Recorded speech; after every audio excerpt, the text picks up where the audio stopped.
Welcome back to the Owner Seat Podcast. This show is about the seat only the owner sits in, the decisions nobody else can make for you, the lease you sign, the price you set, the team you build, the bet you make on your own money on the line. My guest today made one of those bets in the clearest way I've seen. Landon French sold his own business to go all in on his wife's. Alexis French started Lawless Pilates at 21. One reformer studio in Rapid City, South Dakota, built from a bank loan, a commercial lease she had never signed before, and 80-hour weeks. She did not copy what was already out there. She built her own method, her own instructor training, her own class structure and grading system, so the Lawless experience holds up no matter who is teaching or what city you walk into. 7 months in, Landon sold his business and joined her full-time. He came in as president and took the part of the company that decides whether a concept stays a single studio or becomes a regional brand. The real estate, the site selection, the lease deals, the build out, you all know it, the math under each new location. 14 months after the first studio, they open a second in Sioux Falls. Today, they run 6 full-time staff and more than 30 instructors. And this June, they open their third in Omaha, Nebraska, with the vision to build Lawless across the Midwest. Landon, welcome to the Owner Seat Podcast, sir. Hey, thanks for having me. So good to have you. Man, first of all, I've been telling you this like every time we chat. I need a hat like that. I love that brand name. It is so sticky and can't wait to share with the audience what you all have been doing. And I'll jump right in. You sold your own business. I mentioned it at the top. 7 months after your wife, Alexis, opened the first studio in Rapid City. Walk me through that decision. Like what were you thinking? What made you say, all right, let's go all in? Yeah, it wasn't an easy decision for sure. I had my own business. I had real estate that I was developing at the time. But what we saw in the model was our first location in Rapid, Lawless opened, cash flow positive day one. And the whole goal from the beginning was, Alexis was hoping to pay rent and hopefully have enough just to pay herself a little bit to live. And it took off very quickly and did much more than we ever hoped. And then quickly she decided she wanted multiple locations. And over 6 months, I watched what we thought was crazy grow and grow month over month. She opened the first location with 6 machines. Wow. And I don't remember the time frame exactly, but within 6 months, we went from 6 machines to 9 machines to 12 machines. That all happened within 6 to 8 months. We're actually up to 14 in that location and we don't have any more room. But basically, in order to get a second location, we'd have to move 5 hours away to go to Sioux Falls. And ultimately, we decided probably over 3 months of talking to scale this, we were going to both have to go all in. Amazing. I love it. Just taking the risk. And walk me through before all of that. Is there entrepreneur blood in the veins? Like, how did you all come about to starting Lawless? And I love the name. I keep saying it. How did you guys come up with Lawless? Yeah, we're both entrepreneurs at heart. We don't like to work for other people. I was 14 when I started my first business, and I'm not sure that I can count how many other ventures I've tried since then, but she had 2 or 3 businesses prior to this, so we're just entrepreneurs. Yeah, I could relate with that. I come from a line of entrepreneurs. It's funny. I remember growing up, my dad was like, you go through some of the entrepreneur waves and the grind. He was like, hey, in our culture, we say, mijo. He was like, mijo, I don't want you to be an entrepreneur. Just go get an education, climb up the corporate ladder. And so I did that, Landon, and I was bored. I was so bored, and I don't like being told what to do. So I said, you know what? I got to go in. And like you, I went all in with the family. Why Lawless? So where's the name come from? Not really a cool story like everyone hopes there is, but we get asked this question a lot. Alexis and one of her friends were going to start, I don't even know what it was, like a clothing, like they were going to start a clothing brand or something. And her friend came up with Lawless. That's what they were going to call it. And they actually never went through with doing the clothing brand or whatever. So when she started going through names, like, what do I call this thing? What do I want what do I want to call this? She remembered that. And so then she asked her friend, and her friend didn't care if we used it. And that's how it started. But yeah, That's very fitting for what we're doing. Yeah, it is. Yeah, the Wild Wild West. I love it. Walk me through that landscape out there in South Dakota. Is it pretty saturated with Pilates, or did you all find a positioning and are ahead of the race? So Alexa's big thing, she was always told, if you want to be successful, you have to find a gap in the market. And Mm, she goes, she goes, it's 2024. Like, what gaps are there? And then she found this. So Rapid City, where we started, had nothing, like very little boutique fitness in general, like not even like hit classes. Like there's mm. one hot yoga studio. And honestly, I think that was it at the time. So we were the first to go there. Obviously now, after we've started, there was virtually nothing in South Dakota. I think there's 8 that are very similar to us at this point. There's 2 or 3 in Rapid now, but yeah, we were the first. We were the first of our. I mean, we're kind of the first of our kind everywhere we go because what we're building is a little different. But when we went to Sioux Falls, there was a few reformer studios, but Funny, I've had a couple couples come on the show, or one of the spouses will be on, and we chatted on camera, off camera. There's so much joy and a ton of upside working with your spouse, and what they've also shared is it could also be pretty tough. You got to set boundaries, and I noticed when you came in, you came on as a president, and you all made almost like a delineation. You divided and conquered what Alexis would focus on and what you would focus on. How'd you all decide to do that? And then how's it been working together?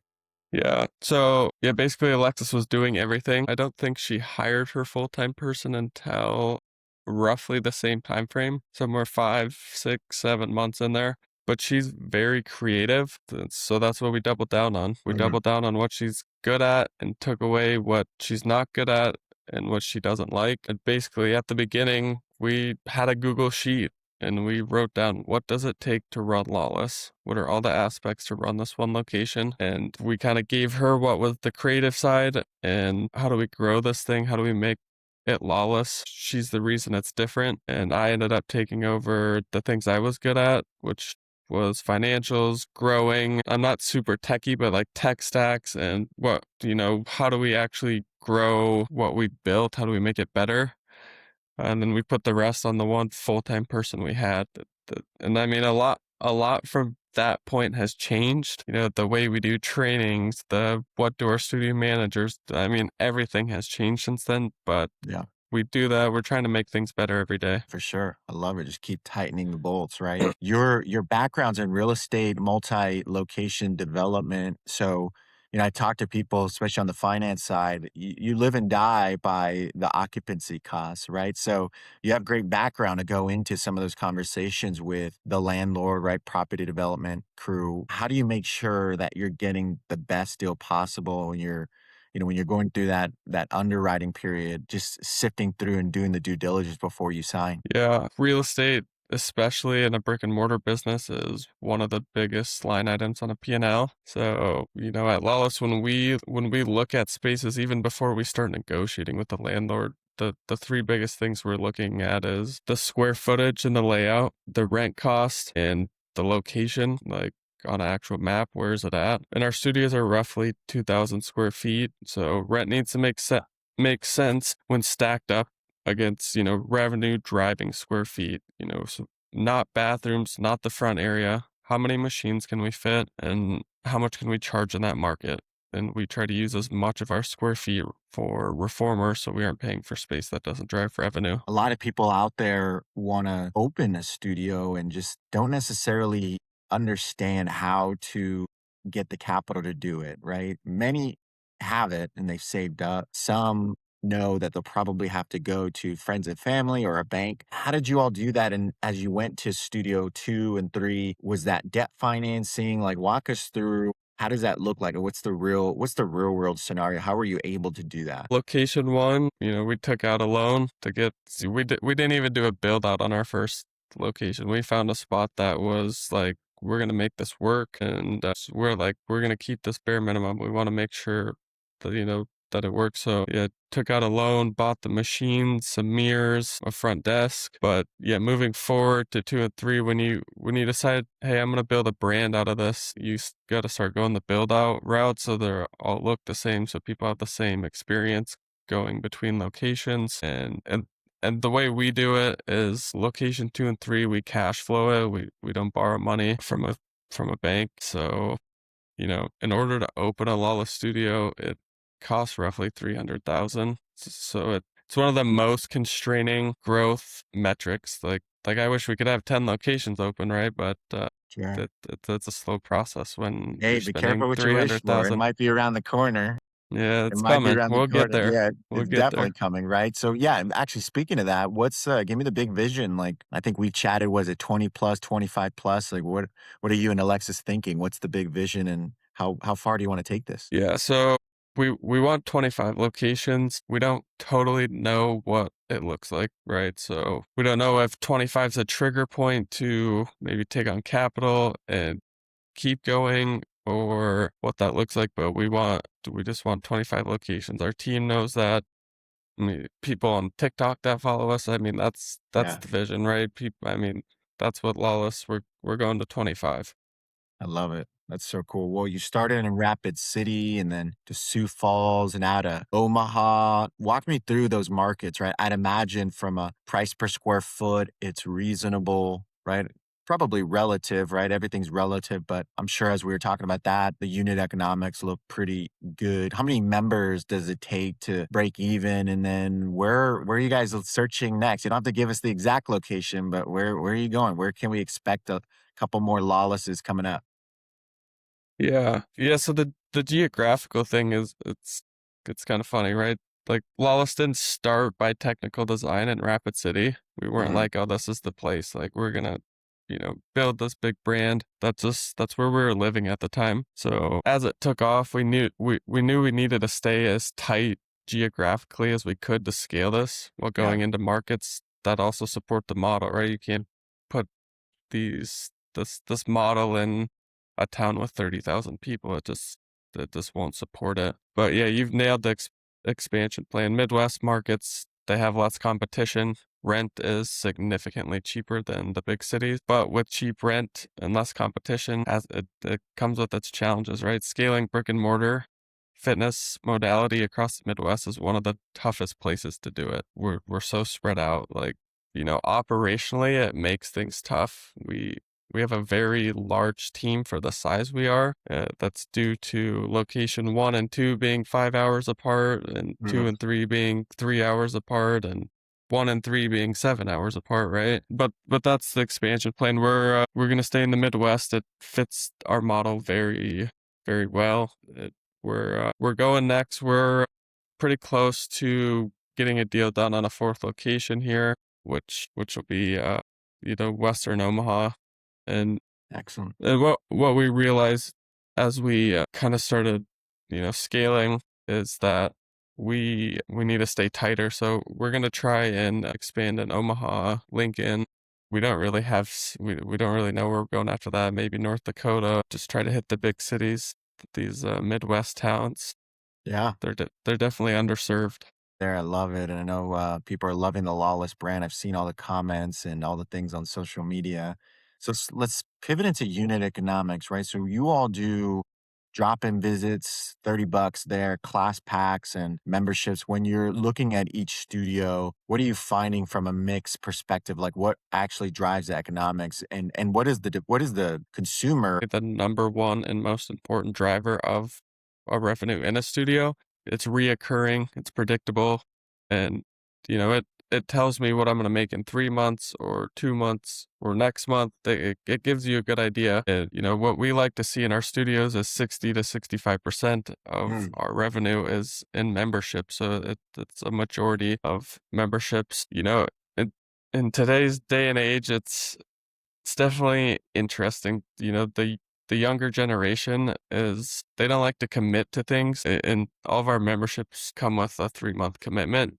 So we do see that the younger client base is very much class packs because they don't have to commit. And that's not everyone, but And then, as you get high 20s, 30s, 40s, up to 60-year-old, a lot of them are in memberships because they like the price. You're paying a lot less per credit when you do the membership. Makes sense. And when you're actually getting ready to launch, like what does that pre-sale experience look like? I mean, I know you do founder memberships, and so it's always nice to be able to open the doors, right, with a significant amount of members. What's that target you're looking for as you open up day one? What are you hoping from a number of memberships or members that you have walking right in day one? Yeah, that's a good question. I mean, each studio is a little different, right? So, we tally up what's it take to run this thing, what's it going to cost to, get it open, because you're paying staff months before, you're training that like we want to come out running on opening day, so we have all these expenses before, but each studio is a little different. Then that's why we run founding members. We run them so we have money coming in the door Right. before we open. And, on day one, out of 3 studios, all 3 studios on day one, we're making money. It doesn't cost us money to get this thing. A lot of studios, it takes 6 months to get cash flow positive. Yeah. Well, some And like 18 months. So you guys are yeah, cash flowing right away, and it's a testament to, I'd imagine, the marketing that you do prior and just the community buzz and obviously the experience. I was wondering, I remember we chatted one of the first times, and when you said 14 machines, 14 reformers, that is a lot of equipment in a space. And I was pumped. I can't wait to see it one day. But utilization is the name of the game, right? It's everything. So how do you measure for that? How do you and Alexis watch out for that? How are you looking at that? Is that a dashboard? Like, how close are you to it? yeah, this is the fun part of my job. I get to create these dashboards for everyone on our team to watch and Mm. obsess over. So, Yeah, like that. utilization is key. It's one of, if I don't know if it's the most important, but it's one of the most important keys in these studios. But basically, we built procedures, processes designed for our studio managers, our area managers to flag slow times and times that are waitlisted so they can build up or down the schedule. But, in our business, utilization is key because if we have 14 machines in a studio and there's 14 people, that experience for the client is so much better than if there's 4 people, right? Like when you have full classes, it automatically tells, new people in there or even members in there, like, this is what it feels like to be in a Lawless Right. class. This is what, and this is the fun part. And so that's what we aim for. We want full classes, but you know, at Lawless, members have 45-day booking windows, Oh, I love that. and non-members have 14. So we try to get our members to, we want them to have the spots that they want, so they get that extra time to do that. But also for us on the business side, that allows us to see 45 days out, Sure. You're like. forecasting out. I love that. Right. So, and our instructors, we pay them more based on the utilization of their class. So that drives them as well to like fill their classes, right? Because if we win, then they win. That's kind of how we've built this whole business. Is everyone on our team, like if the business wins, we want everyone to win with us so that they feel like, that they're not just doing it for someone else. Yeah, I love that you incentivize your performers, your instructors to focus on utilization. It reminds me of a solid brand called Soul Cycle. They did it so well and obviously boomed because of it, because everyone had a piece of the pie, were incentivized, were paid off of as the business got busier and grew. That's so cool. One of the things I was curious about your thoughts here, and I know Alexa's not on because she's the one that built this proprietary method around instructor training. But I'm seeing a lot of these bigger brands. I won't name them names, but they're scaring me a little bit because they're building out faster than what I think they're able to recruit from an instructor point of view and train them.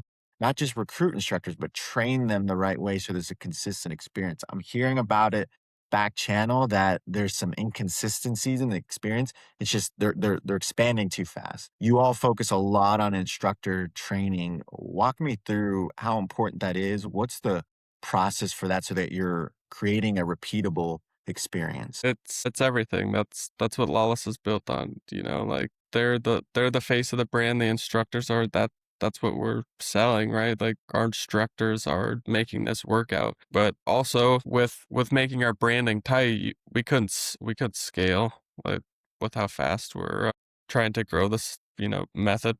We couldn't do it without our own training. So the reason we do it is, for one, it makes us different. And people want to be a part of that. People want to have something different, Mm. and it creates consistency. Alexis and I, our whole full-time team, we obsess over consistency. Like, if it's not consistent, how do we fix it? Like, you know, we don't want to see something happen twice.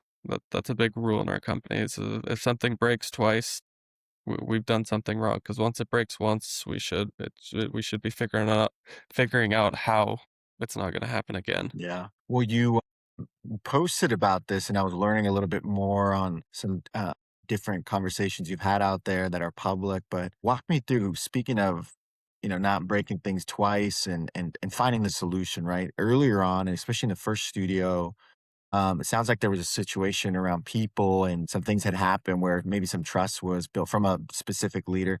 Actually, I don't like this question, to be honest. I think it's a little. I'm going to take this question out. I I think. I didn't even know this question was in there until last Yeah, night. I I I don't. I don't. answered these last night. I was like, damn, I didn't know it was in there. I don't like that question. I'm gonna take that one out. Okay. All right. So pivoting to scaling and capital, and you kind of brought it up earlier around how you all did it, from loan to then cash flowing, which is freaking awesome. And you and Alexis were building I, Lawless across the sorry. Midwest. Did And you want to did you want to do question 10? shoot, let me see. Yeah. Let's do question 10.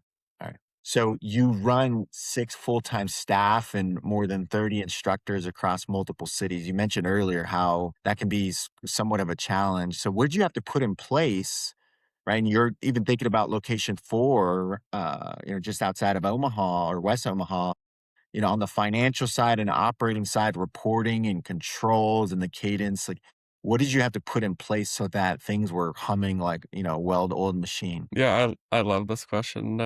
It's been tough. It's been fun though, right? It's like this is one of the toughest things that we learned in scaling, and I think we actually hit this point a lot earlier than certain people do because we're so spread out. Yeah. But, when scaling, you have to start letting go of things. We can't hold on to everything. It's so, financially, we put in budgets so that we know what will be spent monthly for anyone that's spending money, right? Like they have a budget structured weekly and monthly meetings covering different aspects of the business so we know where we're winning and what we need to be better on. And I've built KPI sheets that are basically coded to where we need to be. So, everyone on our team has a different sheet based on the metrics that we want to hit, whether it's multiple locations they're overseeing or a single studio. But, on these sheets, they go type in that number, what's your utilization for the week? They type in a Mhm. number and it'll go green, red, or yellow. So that tells them like, okay, we need to be better, or what are we doing that's working? Like, what do we need to keep doing? Like, we're in the green, let's keep doing it, right? Yeah.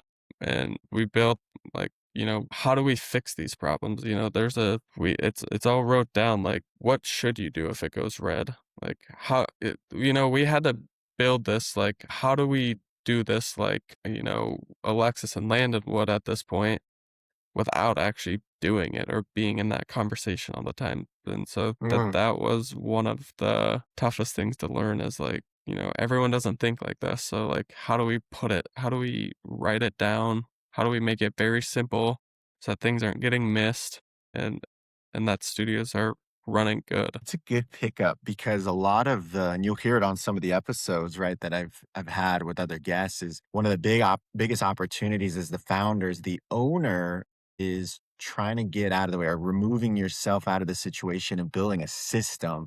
And I love what you just said is you're building a system that's simple to follow, but creates an accountability measure, right? Or a culture of performance that everyone else has empowerment to add in, to follow up on, and then to have visibility around how they're doing. That's so good. Switching gears into capital, you mentioned earlier how you started location one with a loan and then organically have been cash flowing. So you're about to open location four, but as you think of location five through 10, like what's the plan around funding? Will that be, hey, let's just go one location at a time and organically cash flow? Or are you considering some additional debt financing, investors? I'm sure as people are going to listen to this with my network, they're going to say, hey, what's going on here? Do we need to be in South Dakota? Do we need to be out in the Midwest? Have you thought about what that looks like from a capital perspective? Yeah, I mean, we're very early in it, but I like to look forward and think, how am I going to get to 25, and I would like to say we would bootstrap all the way there, but it definitely gets harder and harder because, the way we're doing it, we're so spread out geographically. So it seems like, every location we open, we have to add someone else, on the staff, not just studio staff, but like, people overseeing multiple Right. things in the business. And so that was something that we've ran into that I wasn't anticipating. But we do want to take on some, an investor or extra capital, not through debt financing, but Mhm. a partner essentially. Yeah. We just don't know when, we're to me, we're too small now. Like, we're growing so fast. P&Ls don't look good to an investor because everything we make goes right back into this business. We're trying to do it fast, and, Alexis and I don't pay ourselves very much, enough to live, and every single dollar is right back into it. When that bank account hits enough, we're opening another studio. Yeah, the true founder grind. And actually, I love that last point that you made. So how do you know, like when you were at Rapid, how did you know what did the P&L tell you, or was it cash flow? Like what was the big measurable or measurables that said, okay, location two? And then again, what were you looking at again that told you, all right, let's go location three and now four? What are some of the things that you look for? Is it the P&L? Is it cash flow? Like what is it? Yeah, I mean, on a monthly basis, definitely a P&L. Like, what did we make this month? Cash flow is very important, and there's definitely heavier, weeks essentially Mhm. than other weeks because, if you run founding members, right, then you open on a certain day, like, a majority of your membership is renewing on one day, or client tendency is to buy a membership late in a month or very early in a month. So you definitely have like a different cash flow weeks. It's a very important part of the business. But I think to expand, what I looked at was like, this is what we're making. But I think the biggest trigger for me was like, I think you said 14 months. We had the second one open. I think Yeah. that's right. And for the first 12 months, we grew and grew and grew every single month by, an I guess a healthy margin. I don't know. I would say unhealthy. Like we just it was growing and growing and growing. So I'm Yeah. like, we gotta keep doing this thing. Like, people like it, right? My biggest concern when we opened was like, you get this honeymoon phase and, Mm. it'll drop off, but it grew and grew and grew. So I, I, I think just the growing was the single biggest trigger to like say we need to do this. And then the same thing happened in Sioux Falls, it grew and grew. It's still growing today, and it'll be one in July. So I think the growth. Yeah, it's good. I think how much you're making, obviously cash flow, but the big one is your growth rate, right? The demand is clearly telling you something out there in the Midwest. So I want to come back to this. You're growing fast and you're building a company with your wife, right? As who's also your co-founder now, right? And I know Faith runs through the whole Lawless story. So walk us through how does faith and family shape how you both make financial decisions? Speaking of growth, the pace that you're growing at, and even the risk that your family is willing to take on. Yeah, it's a big part in every decision we make. Our faith and marriage get brought into work every day. Like, no big decision gets made alone. We work outside of normal business hours a lot, but early we had to figure out like, how are we going to do this? A lot of the times married people that are in business together, they struggle a lot, so early we had to decide like, how are we going to do this? So, every Tuesday night, her we have a date night, just her and I, no Amazing. business, not allowed to talk about business. And faith is what lets us take real risk instead of playing it safe. Mm, As the Bible talks about taking risk and God always having a plan for you and giving you your daily bread, which to me means you'll have enough tomorrow. And so it, and the biggest thing is like what we're building and what's already been built is changing thousands of people's of life so yeah. far. And like and bringing community into people's lives, like that's one of the strongest things Lawless has is the community. Like it has changed people's lives. It's their 1 hour a day to like, decompress, not to be at work. And so that's our goal. We want to change as many people's lives as fast as we can. And so we're opening as fast as we financially and operationally can by limiting the risk. That's partially why we won't take on, bank financing. Like Right. we want to limit the risk as much as we can because I'm sure, as talking to all these people, like every location is another risk. Just because we have three Totally. doesn't mean four makes it any easier than one was.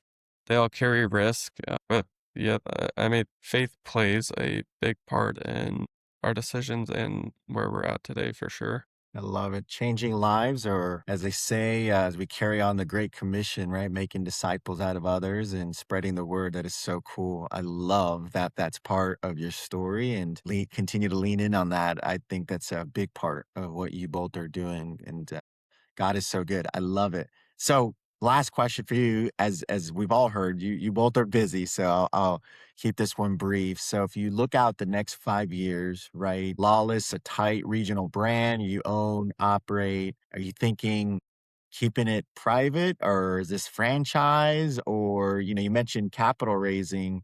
What does that look like over the next 5 years? Yeah. Like I said earlier, we want 25 locations. In 5 years, we won't quite be there, but we'll be close, hopefully. And we decided early on that we're gonna own and operate all of these things. Cool. We obsess over consistency, and we don't find that we'll get that in franchising. I don't think people will care enough, maybe not enough, but care as much as we do. But we are setting up to take outside capital one day. I knew that early, Hmm. like before we even opened location two, like that was the plan one day, but we're still small and just broke 2 years in business. So it's like trying to learn, when are we going to do this? What does it look like?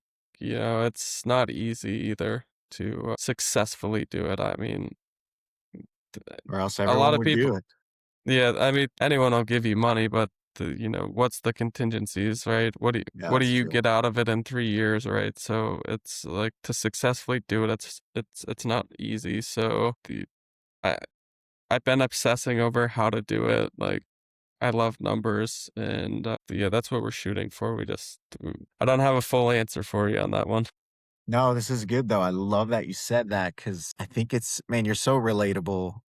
I love what you all are building, and there's a lot of owners and founders out there that are listening to this are, I'm sure, are appreciating that you just have taken the opportunity to share how you're building this thing, right? How you built from location one, studio one, to now four coming up, and with the sight line to 25. So this has been so good. For those that want to connect with you, Landon, or learn more about Lawless Pilates, how can they reach out to you? Yeah, you could Lawless Pilates Co on Instagram or lawlesspilatesco.com. Has all of our FAQs. You can reach out to our team. If you personally want to connect, the best way would be on LinkedIn. Awesome. And you said you're on TikTok too. Yeah, Lawless has TikTok too I and think I need to get Facebook. Stratego on there. I hear there's the jam. That's where it's all going on. That's Yeah. awesome. Well, I know we chatted a lot about unit economics and price per square foot and utilization. So for any fitness, wellness, or longevity operator, franchisor or franchisee who's looking for that CFO level clarity, financial modeling, budgeting, capital raise prep, private equity readiness, unit economics, connect with me on LinkedIn as well or at strategointel.com. New website. You can go on there and ask my AI digital twin any financial question that you may have. Landon, this has been awesome. Everyone, this has been another episode of the Owner Seat Podcast. As always, I'm your host, Albert Ramos. And if this is your first time tuning in, every episode drops every Monday and Friday at 8 a.m. Central. Landon, thanks so much. I appreciate your time. Hey, Congratulations. hey, thank you. It Alrighty. was a good time. I appreciate it. My pleasure. See you, everybody.